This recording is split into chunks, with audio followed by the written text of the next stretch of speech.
Sœurs et frères dans le Christ, paix, joie, grâce, amour à chacun, chacune de vous, au nom de notre Seigneur Jésus-Christ.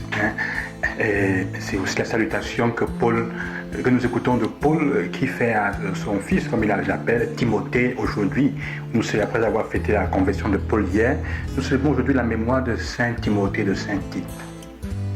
Chacun de nous vient au monde comme une lampe qui brûle de la flamme même du Christ, mais une lampe avec chacun sa forme particulière. Chacun a la capacité d'irradier sur un champ d'une certaine distance qui est propre à cette lampe. Avec la capacité de contenir l'huile ou le pétrole pour brûler, qui est particulier à chacun. En fait, chacun de nous est une lampe avec sa forme particulière. Et Jésus dit dans l'évangile d'aujourd'hui que cette lampe est faite pour briller. Pas pour être cachée sous le boisseau ou sous le lit, mais pour être mise sur le lampadaire.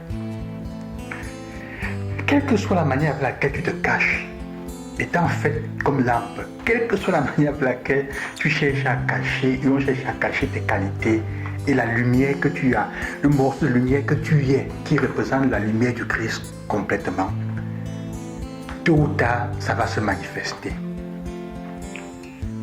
Et il y a des personnes qui pensent que l'humilité, c'est la capacité seulement de dire « je ne connais pas faire telle chose ». Mais c'est nous fait comprendre aussi que l'humilité, c'est la capacité de reconnaître ce que nous valons, d'en être fier et content, mais non pas pour nous devenir orgueilleux, mais pour le mettre au service du monde. C'est pour ça qu'il dit, tu ne peux pas cacher, c'est même un péché de cacher le don et les capacités que tu as. Si tu sais faire quelque chose, accepte le temps de le dire, reconnais-le, mets-le simplement au service des autres et du bien du monde. Pas pour te vendre, c'est ça la différence. Mais parfois nous sommes toujours là, on fait semblant parce que de se morfondre, de se flageller soi-même et de cacher les dons qu'on a. C'est un péché parce que tu prives le monde de la lumière que tu es. C'est la première chose. Jésus veut booster notre ego, booster nous-mêmes. Sœurs et frères, ayons le courage, n'ayons pas peur de reconnaître les dons que nous avons. N'ayons pas peur de reconnaître le bien que nous sommes et de le mettre au service. Si quelqu'un dit que tu fais bien et tu sais que tu fais bien, dis merci. Et comme disait le Seigneur, je suis serviteur inutile. Tout ce que j'ai, c'est pour mettre au service. Mais je suis content. Ça fait aussi du bien. Une certaine auto-estime, ça fait aussi du bien. Ça fait que tu souris, ça fait que tu peux te sentir même aimé sans se laisser aller dans l'orgueil. La deuxième chose que le texte nous fait comprendre, c'est Jésus le dit 2 fois. Si quelqu'un a des oreilles pour entendre, qu'il entende. Mais faites attention à ce que vous entendez. Ça, faites attention. Il y a des gens qui passent leur vie à être contents du Congo. C'est-à-dire que s'ils ne se mettent pas, ils ont des antennes partout. C'est dangereux. Je me souviens quand nous sommes entrés en formation dans les premières années de notre formation, nous sommes arrivés à la grande formation et au début, nous avons ceux qui étaient plus anciens que nous, qui avaient vécu pendant longtemps avec le formateur qui était là avant nous, avaient commencé à parler d'une certaine manière. Alors nous avons décidé de ne pas écouter ce qu'il disait, mais de vivre avec lui pour connaître ce qui était là. Heureusement, parce que ça nous a permis de connaître. Ce qu'il disait n'était pas tellement faux. Mais si nous avions écouté ce qu'il disait, la manière avec eux il se plaignait de lui, nous avions entendu seulement ça, nous aurions perdu l'opportunité de connaître aussi une autre partie bonne de lui.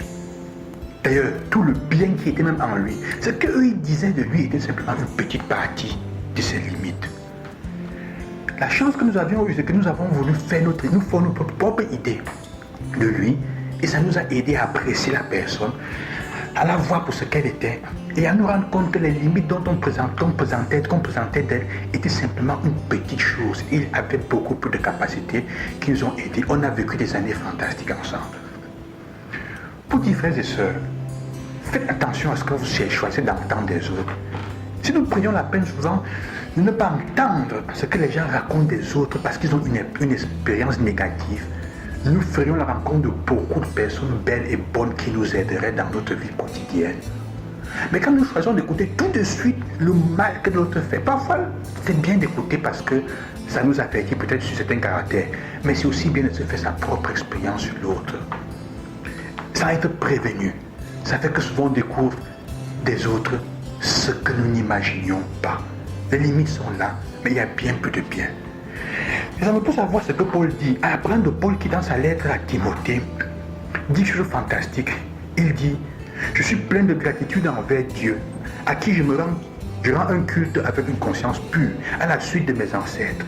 C'est ça, c'est beau. Je lui rends grâce en me souvenant continuellement de toi dans mes prières nuit et jour. Me rappelant tes larmes, j'ai un très vif désir de te revoir pour être rempli de joie. J'ai souvenir de la foi sincère qui est en toi, celle qui habitait d'abord Loïs, ta grand-mère, et celle de Nice, ta mère. Je me souviens de la foi qui est en toi. Et il dit à la fin, on t'a imposé les mains, je t'ai imposé les mains pour que tu reçoives l'esprit. Ce n'est pas un esprit de peur que Dieu nous a donné, mais un esprit de force, d'amour et de pondération. Le jour de ta confirmation, on t'a imposé les mains. N'aie donc pas honte de rendre témoignage à notre Seigneur et n'aie pas honte de moi, qui suis prisonnier. Mais avec la force de Dieu, prends part à ta part des souffrances liées à l'annonce de l'évangile. C'est ça, Paul se rappelle de ça, se souvenir de lui, de sa foi. Qu'est-ce que tu te rappelles souvent des gens si ce sont les choses négatives? Et qu'est-ce que tu aimerais qu'on se souvienne de quoi? Quelles sont les choses que tu aimerais qu'on pense bien de toi? C'est de faire que le Seigneur vous accompagne et qu'il vous bénisse aujourd'hui. Et qu'il vous aide dans ces deux choses. D'abord, apprendre à faire attention à ce que nous entendons, nous voulons entendre des autres. Éviter certains commérages et trop la gourmandise des oreilles. La gourmandise des oreilles.